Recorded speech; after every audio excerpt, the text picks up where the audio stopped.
மாநில அரசு தமிழக அரசு மாநில அரசு தமிழக அரசு மாநில அரசு வழங்கிட வேண்டும் வழங்கிட வேண்டும் வழங்கிட வேண்டும் வழங்கிட வேண்டும் வழங்கிட வேண்டும் வழங்கிட வேண்டும் வழங்கிட வேண்டும் வழங்கிட வேண்டும் பதவி உயர்வு வாய்ப்புகளை பதவி உயர்வு வாய்ப்புகளை பதவி உயர்வு வாய்ப்புகளை பதவி உயர்வு வாய்ப்புகளை உருவாக்கி வழங்கிட வேண்டும் உருவாக்கி வழங்கிட வேண்டும் தமிழக அரசு மாநில அரசு தமிழக அரசு மாநில அரசு தமிழக அரசு மாநில அரசு உணவு பாதுகாப்பு சட்ட விதிக்கு உணவு பாதுகாப்பு பெற்ற அலுவலர்களை நியமனம் பெற்ற அலுவலர்களை நியமனம் பெற்ற அலுவலர்களை நியமனம் பெற்ற அலுவலர்களை உணவு பாதுகாப்பு அலுவலர்களை உணவு பாதுகாப்பு அலுவலர்களை உணவு பாதுகாப்பு அலுவலர்களை உணவு பாதுகாப்பு அலுவலர்களை எந்த ஒரு பதவி உயர்வும் எந்த ஒரு பதவி உயர்வும் எந்த ஒரு பதவி உயர்வும் எந்த ஒரு பதவி உயர்வும் இல்லாமல் இல்லாமல் இல்லாமல் பணி நிறைவு செய்வதற்கு பணி நிறைவு செய்வதற்கு பணி நிறைவு செய்வதற்கு பணி நிறைவு செய்வதற்கு அனுமதிப்பது நியாயம் அனுமதிப்பது நியாயம்தானா அனுமதிப்பது நியாயம்தானா? வழங்கிட வேண்டும் வழங்கிட வேண்டும் வழங்கிட வேண்டும் வழங்கிட வேண்டும் வழங்கிட வேண்டும் வழங்கிட வேண்டும் வழங்கிட வேண்டும் வழங்கிட வேண்டும் மாண்புமிகு அமைச்சர் மாண்புமிகு அமைச்சர் மாண்புமிகு அமைச்சர் மாண்புமிகு அமைச்சர் வாக்குறுதி வழங்கியபடி வாக்குறுதி வழங்கியபடி வாக்குறுதி வழங்கியபடி வாக்குறுதி வழங்கியபடி பதவி உயர்வு வழங்கிட வேண்டும் பதவி உயர்வு வழங்கிட வேண்டும் தமிழக அரசு மாநில அரசு தமிழக அரசு மாநில அரசு தமிழக அரசு மாநில அரசு. என் பெயர் முருகேசன். நான் தமிழ் மாநில உணவு பாதுகாப்பு அலுவலர் சங்கத்தின் மாநில பொதுச் செயலாளராக இருக்கிறேன். இந்த உணவு பாதுகாப்புத்துறை என்பது 2011 ஆரம்பித்தது. அதுக்கு முன்னால் நாங்கள் இருந்த துறைகளில் இருந்து புதுசாக ஆரம்பித்த துறையில் 5/8/2011 அன்னைக்கு எங்களை இங்கே புது துறைக்கு கூட்டிகிட்டு வந்தாங்க. வரும்போது பணி பாதுகாப்பு மற்றும் இதர பாதுகாப்பெல்லாம் கேட்டு அவங்களுக்கு நாங்கள் கேட்டப்போ எல்லாமே செஞ்சு தரோம்னு சொல்லி 5/8/2011 அன்னைக்கு கூட்டிகிட்டு வந்தாங்க. வந்து சில ஆண்டுகளாக எதுவுமே நடக்காமல் இருந்ததுனால இந்த சங்கத்தின் மூலமாக 5/4/2022 அன்று மாண்புமிகு மருத்துவ மற்றும் மக்கள் நல்வாழ்வுத்துறை அமைச்சர் அவர்களின் தலைமையில் எங்கள் முதல் மாநில மாநாடு நடந்தது. அந்த மாநாட்டில் எங்கள் கோரிக்கைகள் அத்தனையும் செய்து தருவதாக உறுதியளித்தார்.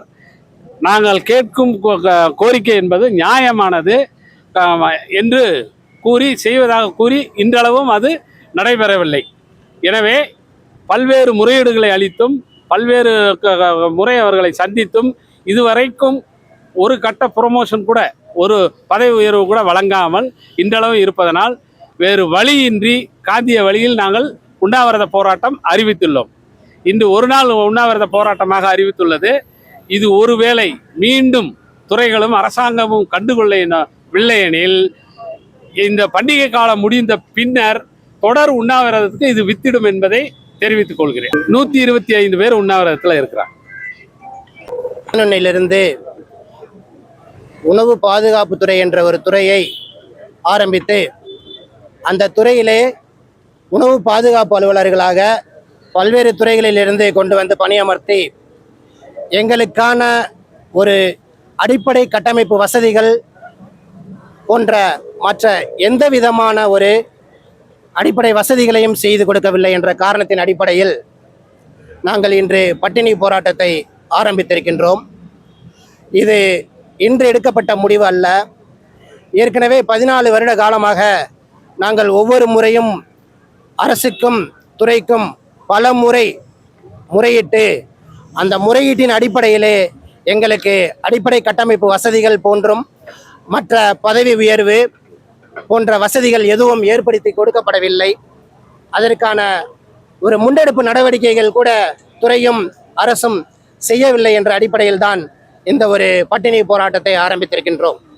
இது நாங்கள் வேண்டுமென்றோ இல்லை தானாக முன்வந்து இந்த போராட்டத்தை அறிவிக்கவில்லை. அரசும் துறையும் எங்களை இந்த ஒரு போராட்ட நிகழ்விற்கு எங்களை உந்தி இருக்கிறது என்று சொல்வதுதான் சாலச்சிறந்ததாக இருக்கும்.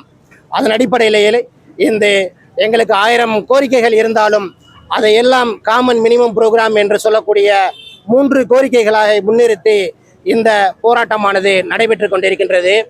இதில் முதற்படியாக 30 வருடம் 35 வருடம் 40 வருடம் ஒரு அரசு ஊழியர் ஒரு துறையிலே பணியாற்றி எந்த விதமான ஒரு பதவி உயர்வும் என்று அவர் பணி விடுப்பு செய்வது, பணி ஓய்வு பெறுவது என்பது உண்மையிலேயே அந்த ஊழியருக்கு எவ்வளவு ஒரு மனவலியையும் அந்த குடும்பத்திற்கு எவ்வளவு மோசமான ஒரு நிலையையும் ஏற்படுத்தும் என்பதை இந்த அரசு நன்றாக உணர்ந்திருக்கும். அப்படி இருந்தும் கூட எங்களிடையே பல தோழர்கள் பணி ஓய்வு பெற்றிருக்கின்றனர், எந்த விதமான ஒரு பதவி உயர்வும் இல்லாமல்.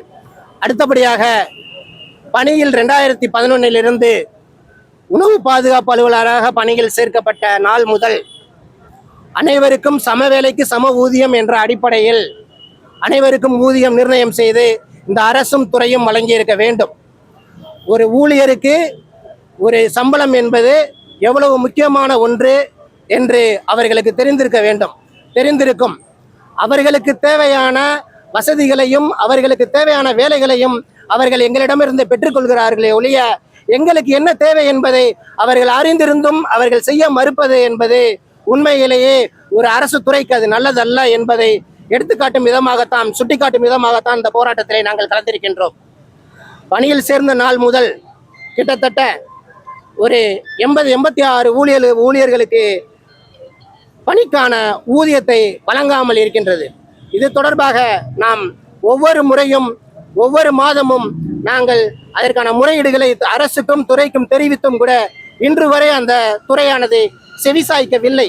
செவிசாய்க்கதன் அடிப்படையில் தான் இந்த ஒரு போராட்டத்தையும் அரசின் கவனத்தையும் ஈர்க்கக்கூடிய சூழ்நிலையை அரசு உருவாக்கி இருக்கின்றது. அதன் அடிப்படையில் தான் நாங்கள் இங்கு கூடியிருக்கின்றோம். எல். ஸ்டாலின் பிரபு, உணவு பாதுகாப்பு அலுவலர்கள் முன்னேற்ற சங்கம். இந்தியாவிலே தமிழ்நாடு தான் முதல் மாநிலம் என்று பெயர் பெற்று அதுக்கான பட்டத்தையும் தமிழக அரசு பெற்றது, 3 முறை பெற்றது. இதுக்கெல்லாம் உழைப்பு எங்களோட உணவு பாதுகாப்பு அலுவலர்கள் அனைத்துமே. அதே போல் இந்த துறை இப்பொழுது மருத்துவர் கையில் மாட்டிக்கொண்டு தவித்துக் கொண்டிருக்கிறது. எங்களை இரத்தத்தை உறிஞ்சி கொண்டு அவர்கள் சொகுசு வாழ்க்கையை அறிந்து கொண்டிருக்கின்றார்கள்.